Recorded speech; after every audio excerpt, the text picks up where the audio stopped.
talking with Billy Nesbit, the writer of the book. What's the name of your book? Primal Families of the Yellow Creek Valley. How many years has it been since you wrote that book now? It was published in 1985. 1985. 5 years. 5 years. Have you had lots of response from it? Well, I've had two printings. And I've sold a total of 500 copies. But I've had many requests for it. Any particular reason why there were two Methodist churches that close together? Well, no, of course they're two separate communities then, and they still are. It was a little harder to travel the 2 miles back in the early pioneer days than it is today, and that was usually standard procedure, not only in churches and schools. Usually the church and the school building were used for both purposes, the same building. But post offices were established up and down Yellow Creek about every 2 miles apart, because mail wasn't delivered to the door, to your home. You had to go to the post office, and of course 2 miles was about as far apart as it was convenient for people to get to. My mother says that Yellow Creek is actually about several miles below here. And was there ever really a town of Yellow Creek? I have heard that at one time there was a post office called Yellow Creek, but I've never been able to find out where it was. There was a high school that no longer exists that was established in 1925, 10 miles down Yellow Creek toward the mouth, and that was usually known as the Yellow Creek community around that school. But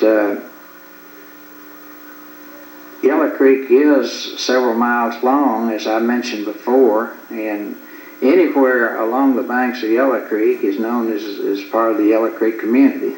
That's the way I look at it. I noticed in your book that this Dixon County was formed as from Clarksville County. Is it that it's in? Well, yes, I am pretty sure that you can find documents over in Charlotte, the county seat, that will prove that where we are right now was once a part of Montgomery County. That's the county Clarksville is located in. And Dixon County was formed about 1803, and it took part of Montgomery County, and even part of Robertson County, which seems to be far away now. Now later on, after the Civil War, over half of Houston County, in 1871, Houston County was formed, and over half of Houston County was taken out of Dixon County, and quite a bit of the Yellow Creek Valley became in Houston County. So Houston County may have been formed politically for some political reason? Well, yeah, I guess you could say all of them were for some political reason. It was, when you're traveling by horseback or by wagon or buggy, it's difficult to go much more than 20 miles to make a trip. And the counties, when they were being formed, they tried to have the county seat as near the center of the county as possible, and so that people could come in from all directions. And they didn't make the counties very large. I'm talking with Billy. So that the travel to and from the county seat would be convenient. I just want to establish that when we talked at very first that you would consider the possibility of making a second edition rather than making another book to put other materials in. Well, I've seriously considered it, but I don't believe that I will. I'm considerably older now than when I first thought about putting this book together, but this region is so rich in history that I didn't want it to be lost. And so far as I know, no one has ever written a book about the Yellow Creek Valley, covering the Yellow Creek Valley. We have county histories, of course, that mentions sections in here, but I wanted to concentrate on the Yellow Creek Valley because I've lived here most of my life, and I didn't want this information to be lost, and I wanted to get it down in book form. And what I have written, people years from now can take that as a basis and expand on it. I wanted to go back to the earliest settlers. That was my purpose in writing. And in years to come, maybe someone will find this book and want to expand on it, on their history, the family history that's mentioned in it. So I don't think that I myself will bring out a second volume. I know that there are many other families that are eligible to be in the book and should be in the book, but it'll be a work of several years, and I don't think that I'll be here that long.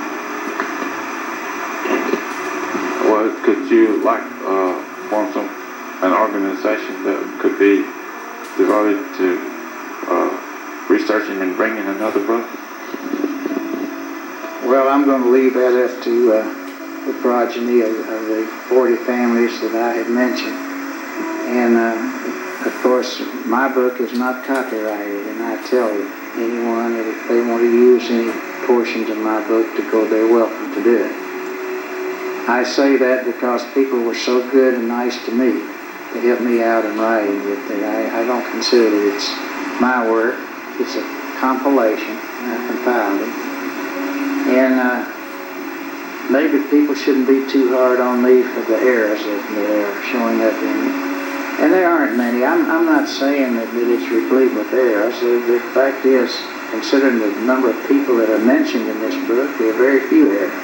But some have shown up. And their families, maybe 100 years ago or 150 years ago, but of course that I didn't know them intimately, didn't know them at all. And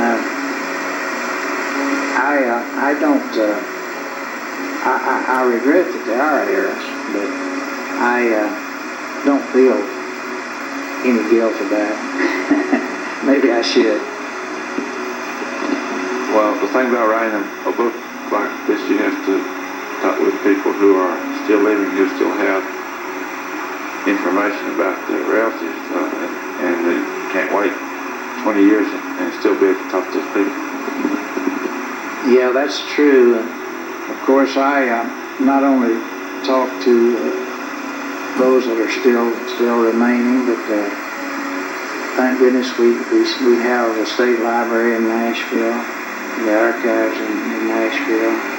In each county, we have the county offices that can go back and kept records since the beginning of the county. And I've spent hundreds and hundreds of hours, in Charlotte, the county seat, in Dixon County, and in here, and in Houston County, and in Clarksville, and Montgomery County. And I've been to libraries in North Carolina, and Virginia, and South Carolina, and Georgia. And a work of this kind is a work that covers several years. And it's not easy done, and of course it's easy to criticize, but anyone who's not attempted a work of this scope should be real careful about the amount of criticism that they report. Thank you, that was very good.